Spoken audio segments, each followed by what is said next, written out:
Dear online audience and Middlebelt family, I just wanted to take time to introduce this next series I'm going to do. It's called A Message to the Weary.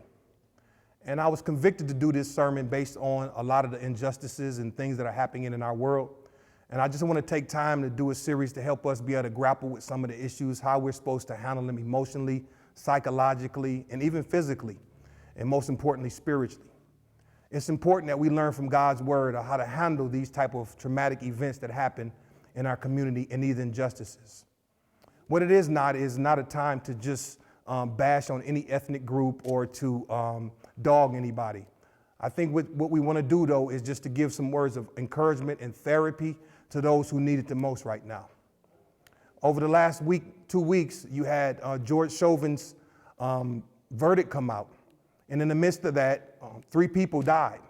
Makai out in Columbus, Dante in Minneapolis, and a brother named Anthony Brown in North Carolina in that short time. So we gotta find a way, and I want to give you something in this next series. It may go about 3 to 4 sermons, and the title is A Message to the Weary, coming out of Psalms 37. Those who are not members at Middlebelt, please take the time to watch it. I want this to be of some benefit to anyone who watches it, something that can encourage you during a time when there's a lot of pain and suffering in our world. Thank you, and I hope you enjoy this series. Dear Saints, we just thank you again. Excited to be back here again for another week. We did a good job the last couple of weeks dealing with the resurrection. I want to move this week. We're due to start another series in the next couple of months. Just want to let you know, we'll probably start it in the fall, I think, and that is we're going to be dealing with the covenants of the Bible. But I would be remiss right now to not deal with this particular issue, and this may be 3 weeks, maybe a month, depending on how fast I go. I don't want to rush this. This is related to some of the events that are happening in our nation now, in our world, globally. This is something that I'd like to just kind of go slow with and bring some clarity and bring some help as we learn how to grapple with these issues. Y'all, this week was filled, or the last week and a half, 2 weeks has been filled with some measure of joy and pain. Within the same time period of a guilty verdict for George Chauvin, 3 African Americans were shot and killed: Makai Bryant, Dante Wright, and Anthony Brown. Now, we could argue about the merits of the case. I'm not here to do that right now, whether they're justified or not justified. The plain truth is, in 1 week, about a week and a half, 3 have died, and what we know is that they all died and were killed by cops. Now, the Breonna Taylor situation is still resonating in the spirits of African American as a whole. We know she died while sleeping. I heard things as insensitive as, well, that was probably judgment because she was living with a man she shouldn't have been living with. That's from evangelicals. You know how much I love y'all, but I will call you out. Man, that's probably just judgment because she was sleeping with somebody. No sensitivity, no empathy, but that still resonates with a lot of us. Liberals and conservatives have dug their heels in, and many of them have made this to be political issues. It's horrible. Saints, my heart has been heavy for about 4 years, slowly filling with anger, with all the injustices that are happening in our community. My own heart, and I recognize that. So this sermon and this psalm is going to help me. I stopped watching videos of trauma about 3 weeks ago. My daughters would come to me, "Dad, did you see the new video?" I can't even watch it. I'm done. Please don't show it to me. I can't watch it. As if I could, just avoid the issue. I violated that on Friday night. I shouldn't have done it, but I did. And I watched a 68-year-old black woman get yanked out of her car by her dreads. And when they yanked her out, there's about 4 or 5 cops. They said, "Didn't you see us following you for 10 miles? And the woman, I didn't see her. She was driving from Atlanta to Charlotte to bury her aunt. 68 years old, and it was at night. And she said, I didn't see her. What are you pulling over? You were going 10 over. They came to her car, they pulled the spikes out, blew her tires out, came in her side door with guns, pulled her out by her dreads, slammed her to the ground, tore her rotator cuff for a 10 and over. For 10 and over. Now the other ones hurt me because people actually died, but when I saw that 68-year-old woman, I saw my mom for a second. I saw some of the senior women at the church.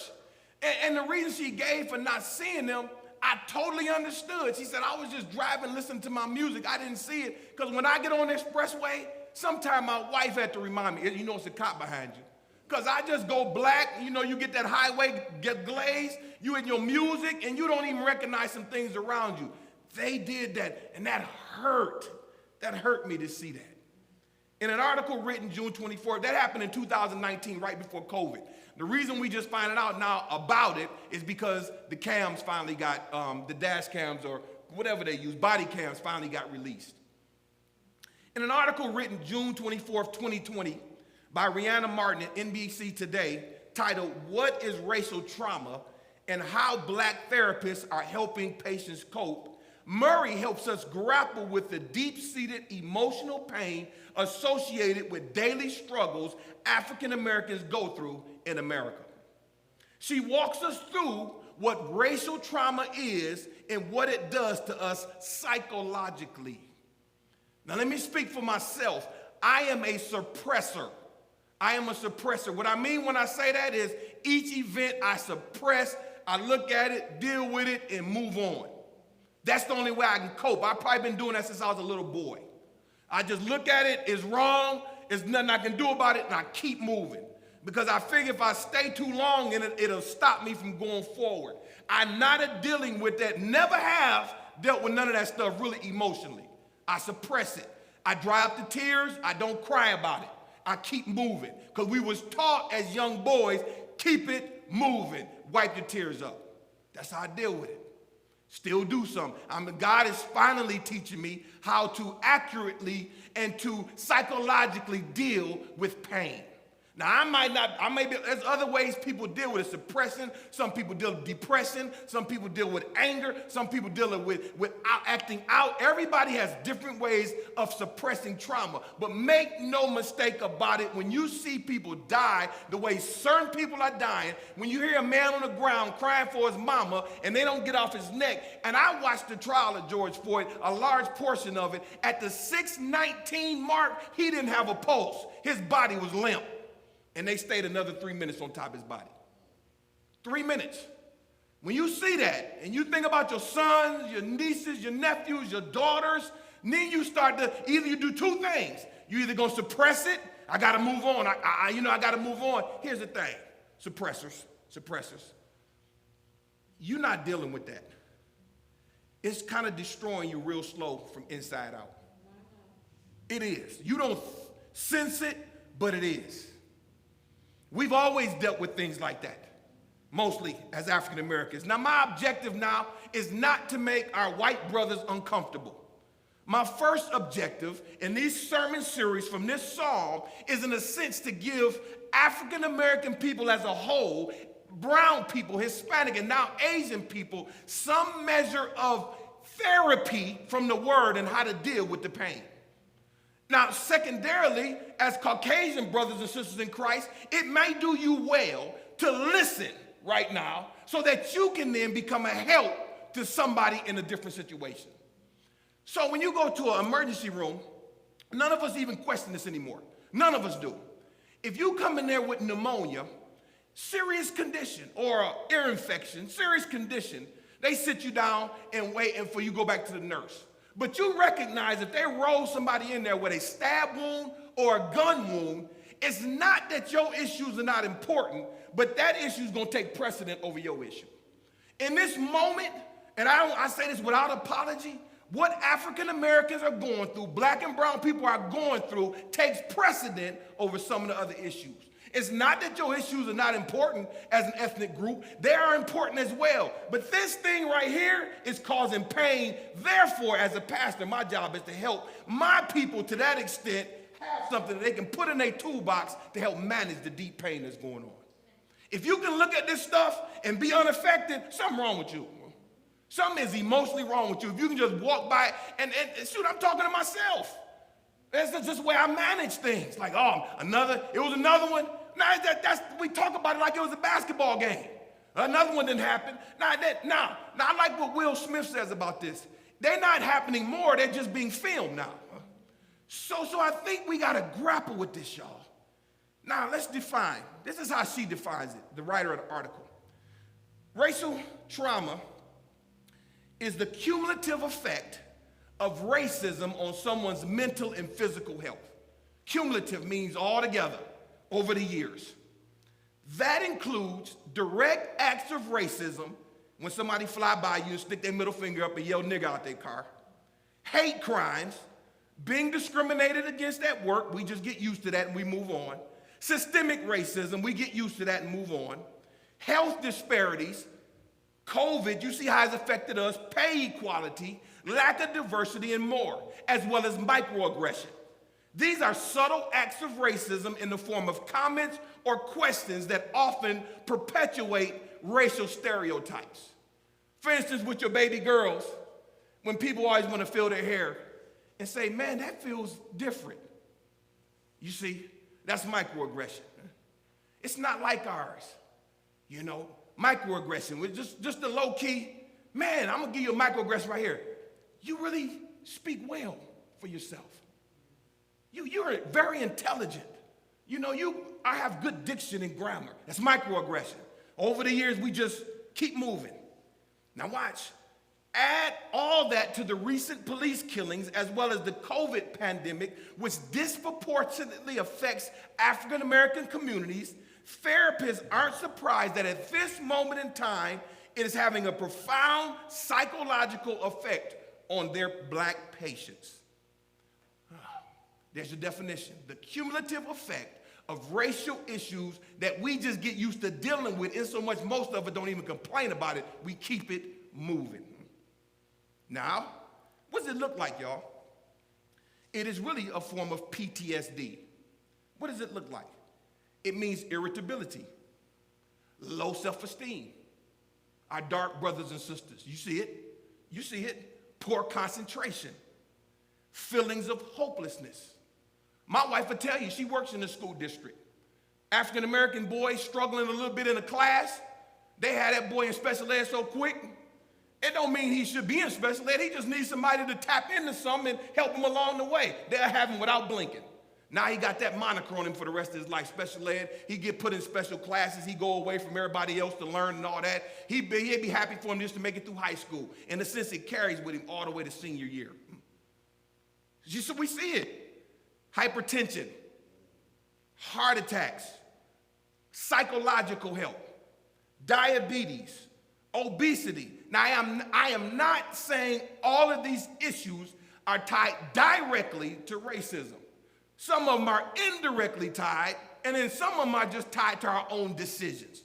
So I'm not here to offload all of the plight of the black community onto racism. I am not.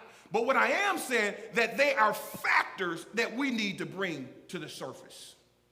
Lord, is there a word from you to help us navigate this situation? Is there a word that can help us make sense of gross injustice? Let's see if David can help us this morning, y'all. David knows a little something about handling injustice. Y'all read Psalm 37. Let's go there together. Let's go to Psalm 37 together. I'm not going to reread it. We're going to walk through it verse by verse. Psalms are poetry, so I won't preach it the same way I do a New Testament. It's, in a sense, they're songs. They're poetry. So we're going to preach it the same way and try to exegete it the same way. Now, what we first want to do before we settle in, when did David write the song? When did he write it? When you determine when he wrote it, you can kind of see some of the life factors in his life that may have driven, and then that'll have driven for his reason for writing it and help you interpret it. The only nugget we have, I don't know if he was running from Saul at this point. I don't know if he just beat Goliath. I don't know if this is coming out of Bathsheba. You don't get that in the song. But you do get a nugget as to when he wrote it, and look at verse 25 in that song. Look at it. He says this, verse 25, I've been young, watch the text now, and now I'm old. Stop right there. You see that there? So, the nugget we have is this, that David is contrasting when he was young, and now he's old, and we'll read the rest of it. I have never seen the righteous abandoned or his children begging for bread. So, we might say this is a will and testament song. When a man or woman gets to the tail end of their life and they know it, when they know it, they begin to be more introspective, which is to say they begin to evaluate their life differently now as an old person. So we might say this might have been a psalm that David may have told his little baby son Solomon. He may have set him down, I'm speculating now, set his son down around him. He had multiple sons. Come on around me, but Solomon's about to be the king. I want to make sure he's well of this. Son, he says this, I've been young and old. So that lets me know this psalm is written from a top-down view. All right, let's explain that.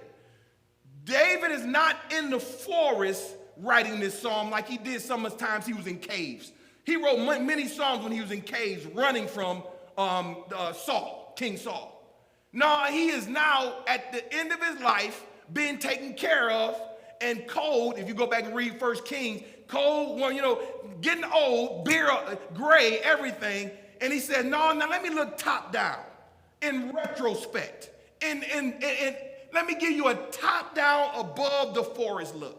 So in other words, y'all, for us to understand justice, for us to understand this world system, you got to get out the world system to understand it.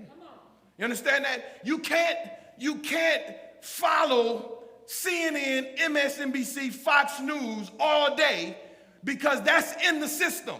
Sometimes you have to rise above the system and look down so you can accurately see how world events are affecting us on an everyday basis. So you see that in this psalm, David is not in the storm. He is now an old man above the storm doing this. Baby, this is what I've learned in life. That's what he's saying. Son, my child, my baby boy, this is what I've learned. Now let me put on paper what I've learned. Now that y'all know that, it's going to help us to exegete this psalm. We got 2 points, and I ain't going to get through 2. I don't even know if I'm going to get through 1. Point 1. The fate of the righteous. The fate. I was strategic in the terminology I use. Fate means end, future. So we can say the future of the righteous or the fate of the righteous. In other words, those who trust God, right? Top down, I'm looking up. No matter what you're going through, no matter how many injustices have happened, no matter what's going on, those who trust in God, this is your end or your fate. Are you following me now? We got to go top down, y'all. See, if you look top down, right, then that'll help you make sense of the stuff when you're in the storm, right? So when you look at this, the fate of the righteous. In other words, what is the future of the righteous? That's all we're going to deal with today, and we might not get through the whole thing. Look at verse 1. Do not be agitated by evildoers. Do not envy those who do wrong. You know, he's talking to his sons now, right? Talking to his baby girls. His son about to run the kingdom, Solomon. Look here, boy. Look here. Don't be agitated by evildoers. Don't envy those who do wrong.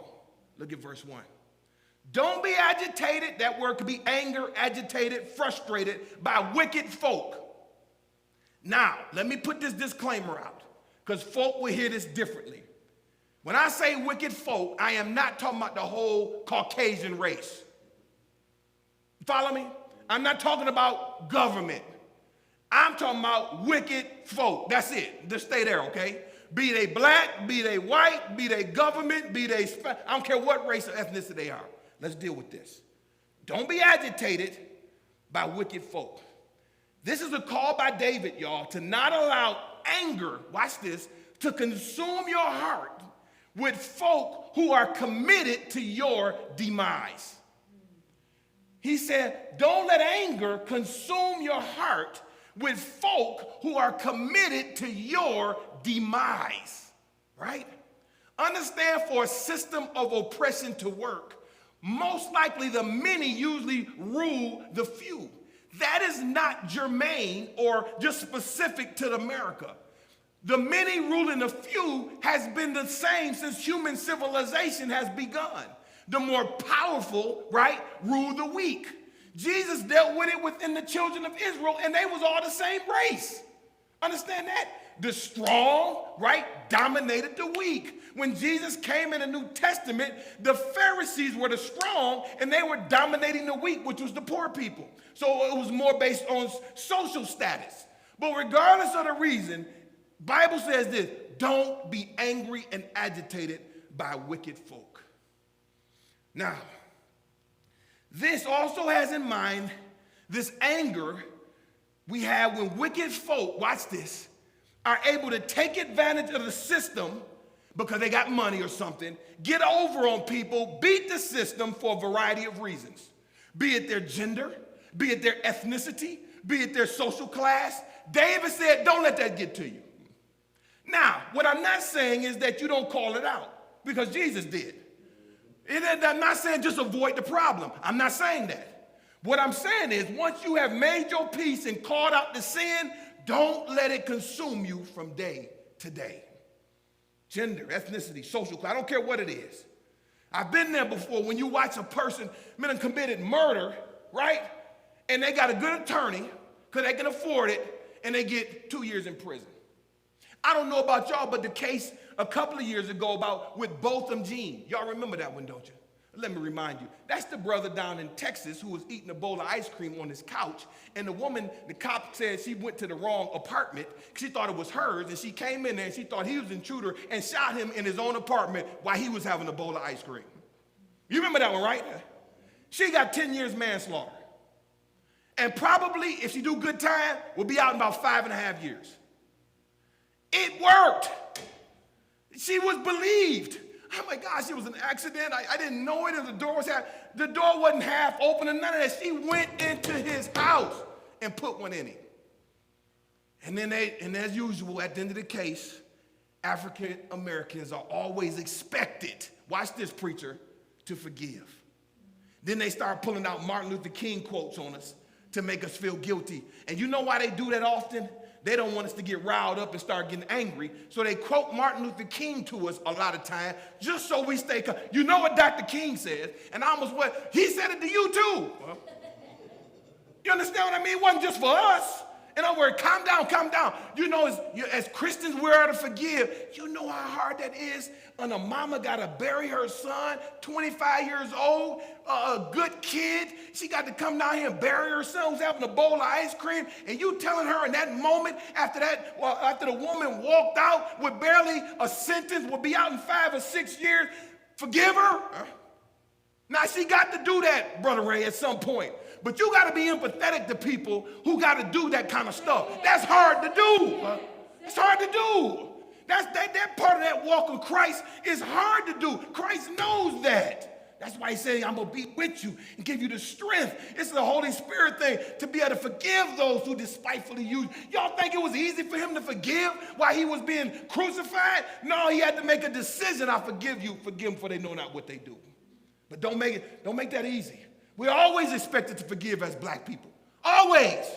We're always expected to keep moving on. Always expected to, we just get it together. You know y'all like that because y'all stupid and don't read. And y'all got a whole bunch of babies out of wedlock. Yeah, that might contribute to that. No doubt about it. That does contribute to that. But some of that is on y'all too. The system is set up that way. The minute they let welfare, you can only get that if you're not living with somebody or married to somebody. That's the only way you can get help. That started back in the 70s. In other words, to get help, you couldn't do that with a man in the house. So guess what happened over time? Man left because the woman could get more help for her children. Now, hey, we all in this. Now, I'm sorry, y'all. Let me move. Do not envy those who do wrong or get over it. Oh, let me preach this. I hear this a lot now. White privilege. Y'all hear that? Now, everybody who gets white privilege is not evil. They're not. They're not intentionally doing it. They don't even recognize it. Even if some people don't even believe it's real. And whatever you believe, us on this end, We always talk about that's envy. Because the more you speak about it, you are bringing to light a privilege that you don't have. And the Lord is saying, don't be envious of privileges somebody else has that you don't. Oh, come on. Don't be envious of that. Now, if you're in the forest, I understand why you envy that, because their privilege is imposing on your life and causing pain. But if you got a top-down view, right, you understand I don't need to be envious of anybody's privilege because I'm a child of the King. I don't need to be. I'm privileged, right? I'm more than privileged because he chosen me since before the foundations of the world. So if I got Jesus in my life, I have privilege. I have privilege. I can rest in that, right? So I don't have to bring to light all the time. No, that's just privilege. That's just privilege. Yes, it is. Don't be envious of that. That's what he's saying right there. Now let's watch this now. Let's watch how David flows through the text. He starts off with two negative commands. When I say negative, it just means when he tells you do not do something, that's a negative. Do not do this. But then he moves in the next verses to don't do this, but do this. In the New Testament, it uses verbiage like this, Sister Mary. Put off and put on, right? So in other words, it's not what we don't do, Michelle, it's what we should do instead. So if we're going to put off anger, we need to put on something else, all right? So let's watch this. Let's flow the text. Verse 3. Now, if you got your pen out and you're taking notes, highlight these real quick because they're quick commands to help you get through that thing. He says this in verse 3. Trust in the Lord. Pastor, that's not profound. Yes, it is. Yes, it is. Trust in the Lord. In this particular text, he's not saying trust in the Lord for food, in which we need some time. He's not saying trust in the Lord necessarily for protection this time. He's saying trust the Lord, but Ray, trust the Lord to take an unjust system and make it just and have final justice. That's what he's saying. Trust him as the judge to get it right in the end.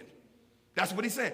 He's saying in the divine supernatural court, when everything is said and done, justice will be served. Trust me.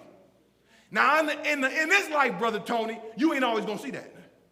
In this life, it's going to be some people that should be in jail that ain't, and some people that's in jail that shouldn't be, right? You're going to see all kind of disparities and all that in this life. He's saying, trust me that in the end, an unjust system will be made just by a just God. Trust me. So since we know that, Mary, that he going to make all things right, guess what we can do? Trust the Lord, watch this, and do good. Right? Now, since we know in the end justice is going to be served, do good now. Because if you let the system get you, in a sense, you become part of the system that you are actually angry about. And now the righteousness that you should be storing up in heaven stops. In a sense, you stop making divine bank deposits in the eternal bank account because now you become part of a system that you disagree with. In other words, you did that to me, Michelle. I'm going to do that to you. When does that process stop, Michelle? When does it stop? You hurt me, I hurt you. You repay evil, you do me evil, I do you evil. Are you unjust to me? Now I'm unjust to you. You kill our people on the streets, now we kill our own race in the streets too. Matter of fact, both of them is deaths. Am I right about it, church? You see, you just perpetuate the system. Trust the Lord and do good. Watch your comma now. Anytime you got commas right, those are two dependent clauses in this case. Trust the Lord, do what's good, dwell in the land and live securely. Pastor, but what if you can't? I said dwell in the land and live securely. If you're a Christian, nothing can happen to you outside of that which God allows. You're not going to die before he says you're going to die. Nothing can happen to you that don't come through his fingers. So if something slips through your hand, and I mean something that's tragic on the way home, my daughters who usually follow us to church, if they was following us to get pulled over and one of them gets shot by a cop, right? Pastor, that violated that script. No, it didn't. It was time for her to go home. Because she's more secure now than she was when she was driving home. Because she's with the Lord now. Now, on my end, I'm going to be all broke up. I ain't even going to lie to you. But the reality is, this is a promise for us. Trust the Lord, do good, dwell in the land, and live securely. If you in Christ, something bad might happen to you.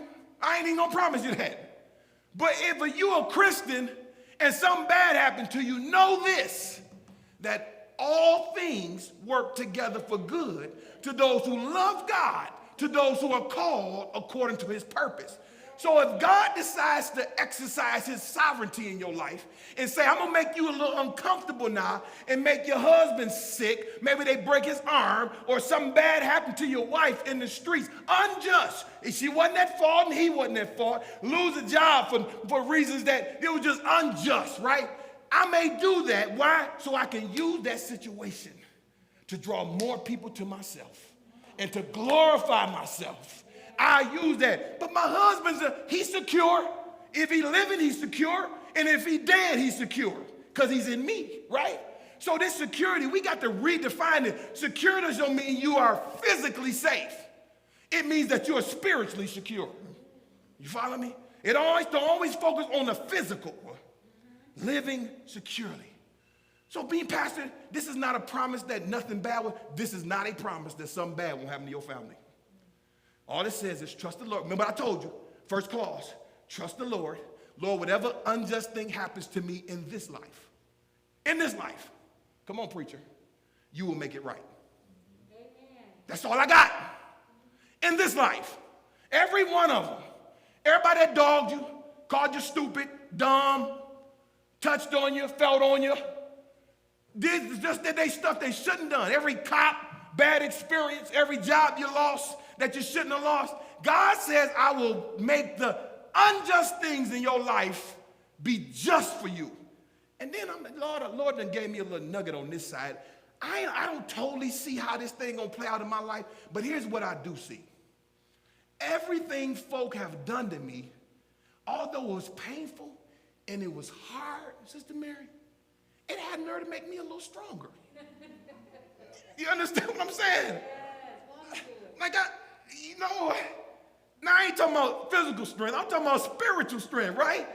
Like every time somebody punch me, I take it and do it according to the word of God. I grow, right? So that to me is what it means in this one. Now, come on, let's go, y'all.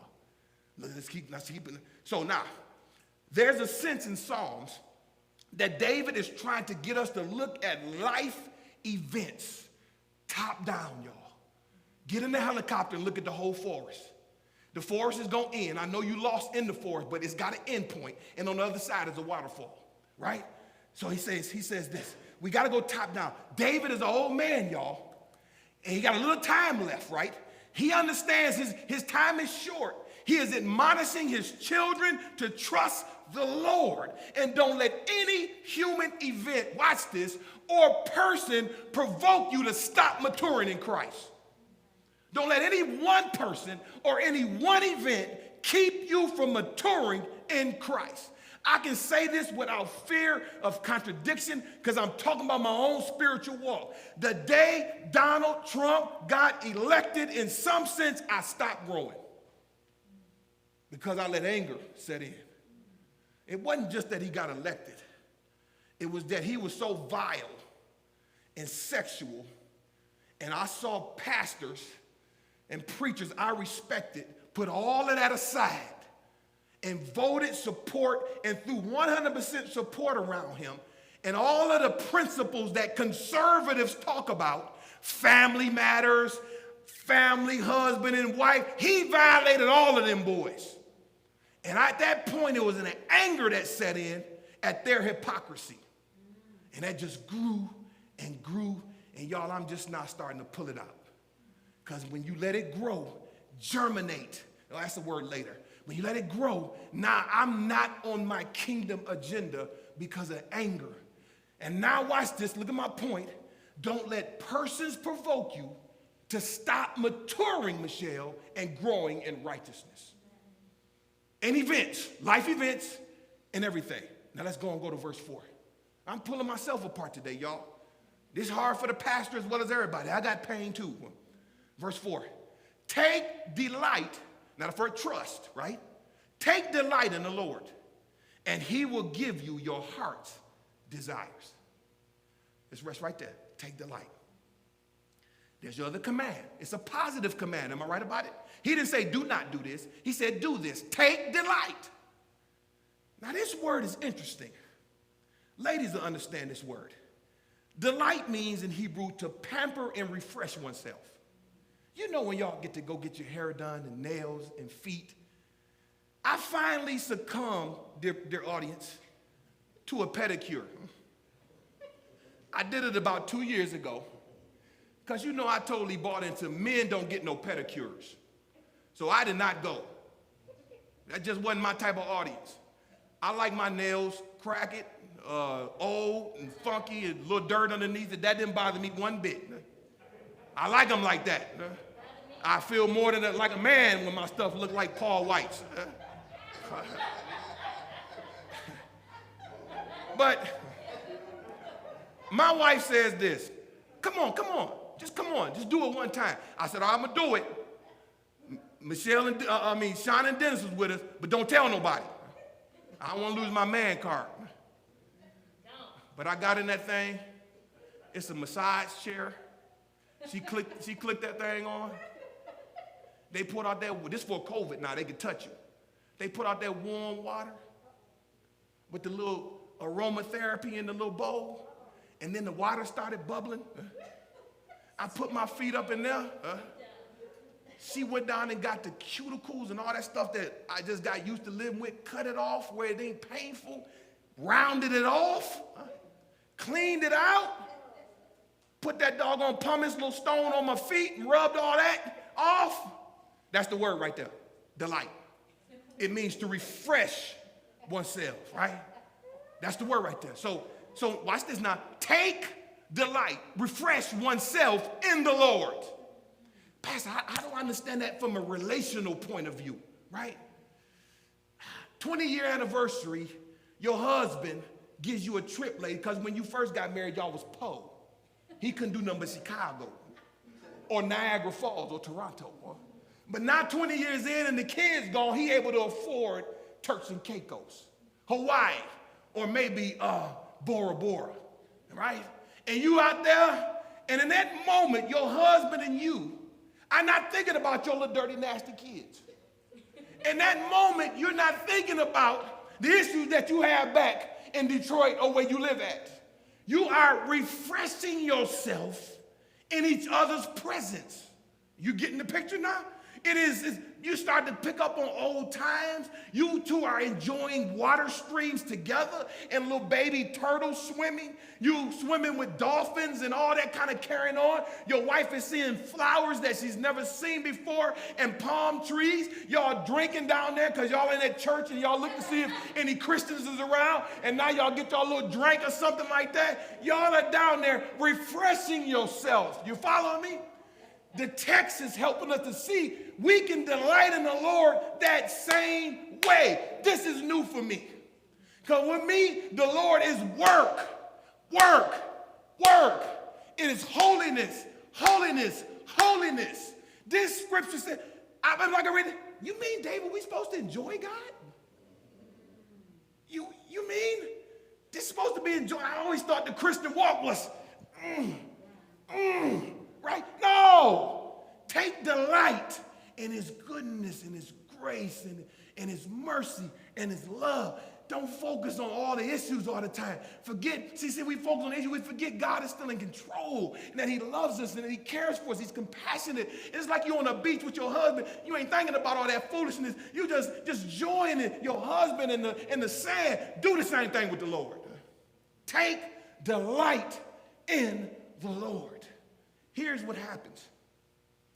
Interestingly, when I came into marriage, my wife could not get me to go to a show, a ballet, stuff like that. She tried and put a good effort forward. After about a couple of years, she recognized, I'm going to stop barking up that tree. No, I'm good on that one, babe. And then I like action movies. And early in marriage, funny, she would go, but her favorite are drama / get your Kleenex out. They're the ones that really good acting. I ain't had to have good acting. Jet Li, all that. That's good. I watch that. I just want to see people get, thrown off buildings and stuff like that. You ain't had to be able to act and all that kind of carrying on.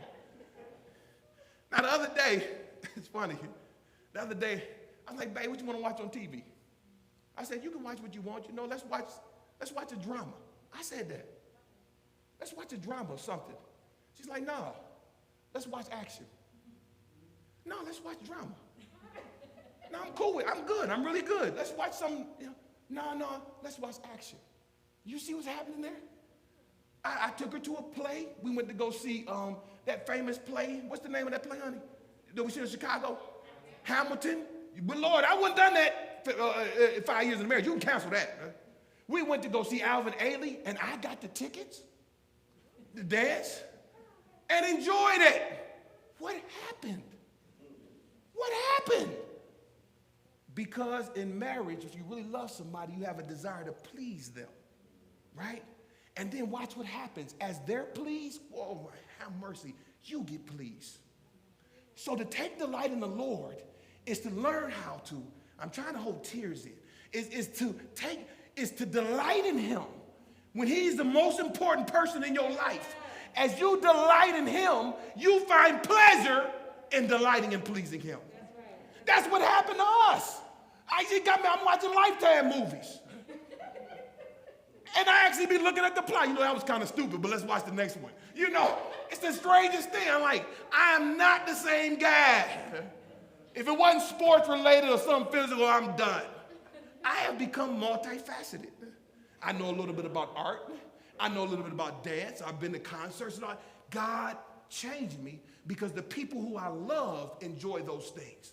So what happens is, y'all, when you walk with the Lord and take delight in him, you start to love the same things he does. Now let's look at the second part of the clause. Look at that clause.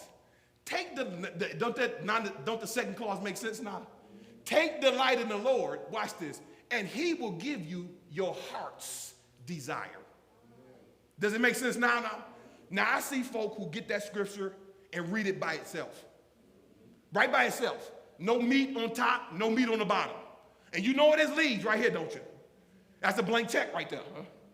God, you told me you would give me my heart's desire, and I asked for a Bentley Bottega, which is, for y'all, that's a $369,000 car. That's my heart's desire. Lord, you asked me for my heart's desire, and you didn't give me that man. Well, he was married. But the Lord said, that's my heart's desire. No. Watch this, y'all. This is interpretation. You see the word and, if you have that, right? You're going to have some type of conjunction that says and or something. And connects two dependent clauses. A dependent clause is that the first clause is finished by the second clause. And the second clause, when I say clause after the comma, is contingent on the first one. That's right. Are you following me now? Huh? You follow me, right? In other words, they're like a couple. They together. You don't get one without the other. Huh? You follow me? Huh? So you cannot rip this out of its context and use this as a blank check. Now let's read it together. Take delight in the Lord. So take delight means please God. As you please God, he will begin to give you pleasure from pleasing him. And as you do that, watch this, he will give you the desires of your heart. Lord, he gives you the desires of your heart. Now let's play with this one more time. Sometimes as you delight yourself in God, he will convict you. For some people in this room, to become an attorney, to go to school, to truly help those who are in jail. And then to work your way up and become a judge. And for some, he is convicting to be a policeman right now. Statistically, they say they cannot get African Americans now to apply to be policemen. That's counterintuitive. We need the exact opposite. We need more of us to pick that as a career choice, in a sense, to infiltrate and bring some order. Imagine if we all run out of the police force. Now, you can't say it's just them now, because we won't even, it's like, now, I'm sick of teachers. Well, go be a teacher. I want my kids to learn from African Americans. Well, you got kids, encourage one of those to go to school and be a teacher. Where we was from and all that kind of stuff, blacks, you can't blame nobody for this. Right now, and I'm going to tie this up, statistically, African Americans will not major when they go to college in education. They won't. Because they've been convinced by some parents in immaturity, you can't make no money in that. Now, I understand why we tell our kids that, because we want them to be able to take care of themselves. So, in a sense, you go to something you can make money in. But what a teaching job, outside of being a pastor to me, this is like hand in hand, is a critical job. Yes, it is. You may not be rich, you may not make hundreds of thousands, but if you could get into the life of a little black child at kindergarten and first grade and second and encourage him and not put him in special ed, and as they put him in another class, you're like, no, put him in my class. Put him in my class. I'm going to take care of this. And he would fly. You know that they say, let me give you the statistic. It'll blow your mind. They say if an African-American child has at least 2 black educators in his life, he'll go off and get a master's or a PhD. Just 2. 2 out of 6th grade, 6, that's 6 years. Junior high, 3 years. 9, high school, another 3. So out of the 12 years, if you just get 2 teachers to impact him or her, they go off to do great things. So we can't complain, y'all, because I believe God is convicting some of us to go into the system to really make a difference in people's lives, whether all of us sitting on the sidelines complaining at the TV, watching MSNBC and CNN. Let's do something. Glenn is young. Do something. Get into a field and make a difference. All of us who got some age and still in the work field, get in there and make a difference and do what's right. Be a principled person. Khalil and Alonzo, pick something that you can be used by God. That's what I mean. God, as you take delight in him, God will lead you to a place of maximum kingdom impact. So I'm going to stop right here. We'll stop right here. I could keep going, but we're going to fix up next week. Now we got to do some more work in this thing, right? You remember this point is the fate of the righteous. First point, do not be angry and irritated. This is not, now the anger we're talking about now is not the anger you get when you see something. You should be angry when you see injustice. It's when you let that thing fester and go on for weeks and months, right? And then trust the Lord, trust him. Teach your kids to trust him in the system. Daddy, they're killing black people. Trust the Lord.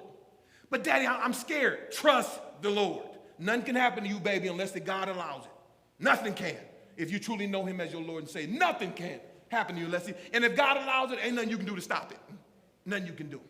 And then he says this, commit, he says trust, and then take delight, y'all. Take delight in the Lord. In the same way, me and you love your wife and just enjoy her company, movies, dinner. Me and my wife then got to the point we don't have to spend money and we can enjoy ourselves with $1 ice cream and just walk together. That's what it means to take delight in the Lord. We're going to finish up, keep moving next week. We got some work to do. We got to get through this whole psalm. So just from this sermon, it's going to be about 3 weeks to a month. But that's okay, though.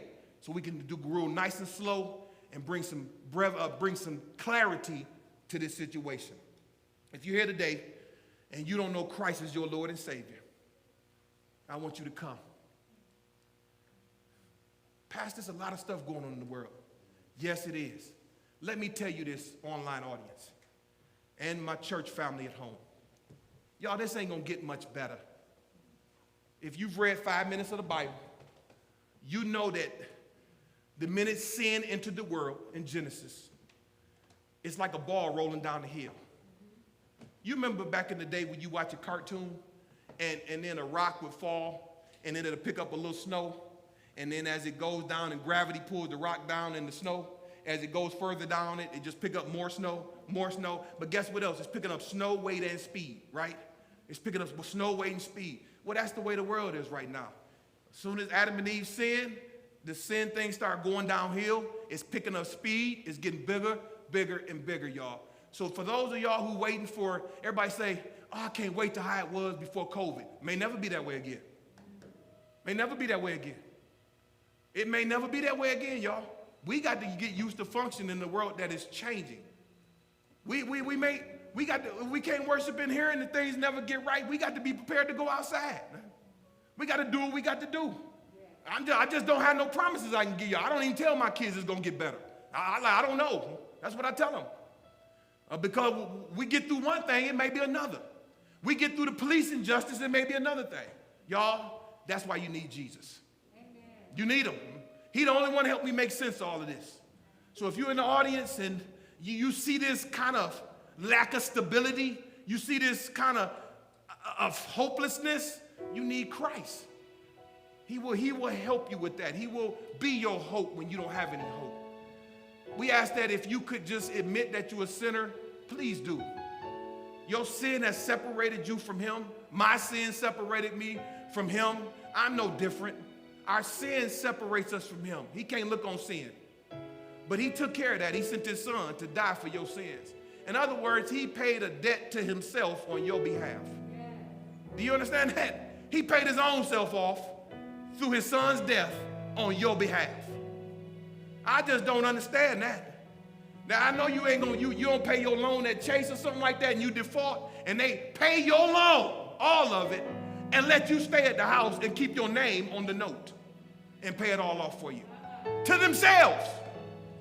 Not somebody else coming and paying it. Chase pays it for you. You ain't gonna hear that from no bank that I know. But our Lord did that for you. If you will just confess him as Lord.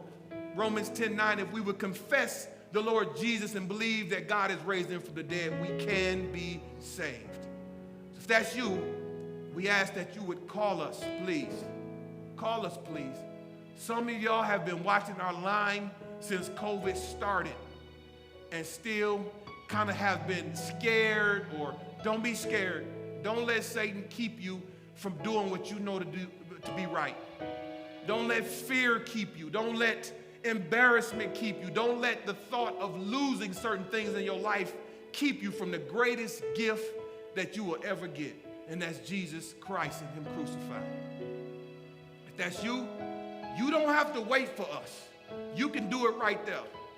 If you're writing, I ask that you go to John 3:16 or Romans 10:9. If you have an online, you never even went to a Bible before, use your phone, download a Bible, go to John 3:16 or Romans 10:9. It actually gives you a step-by-step on what you need to do. You don't have to wait for us. If you do it, please call us. Call the church. It's 734-728-3838. We'll have somebody reach back out to you.